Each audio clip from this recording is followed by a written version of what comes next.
कीर्तनाच्या माध्यमातून जनतेला स्वच्छता, शिक्षण, मानवता, धर्माचा उपदेश देणारे आणि अंधश्रद्धा, अनिष्ट रूढींच्या विरोधात जनजागृती करणारे कीर्तनकार, समाजसुधारक राष्ट्रसंत गाडगेबाबा महाराज यांची 150वी जयंती मिरजेत साजरी करण्यात आली। संत गाडगेबाबा महाराजांच्या अस्थी पश्चिम महाराष्ट्रातील एकमेव मिरजेतील परीट गल्लीमधील संत गाडगेबाबा महाराज मंदिरात आहेत। मिरजमधील या मंदिरामध्ये राष्ट्रसंत गाडगेबाबा महाराज यांना अभिवादन करण्यात आले।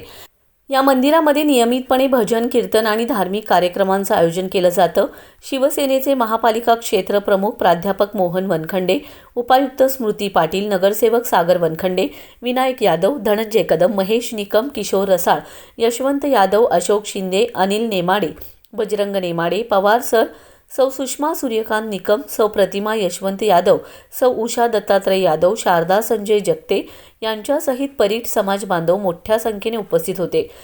शिक्षण, स्वच्छता आणि अंधश्रद्धा निर्मूलन यामध्ये महान कार्य केलेल्या राष्ट्रसंत गाडगेबाबा महाराज यांच्या नावाने समाज मंदिर उभारण्यासाठी पाठपुरावा केला जाईल, असं आश्वासन शिवसेनेचे महापालिका क्षेत्रप्रमुख मोहन वनखंडे सर यांनी केले। तर सदर समाज मंदिरासाठी महापालिकेकडून सुद्धा योग्य ते सहकार्य केलं जाईल, असं उपायुक्त स्मृती पाटील यांनी सांगितलंय।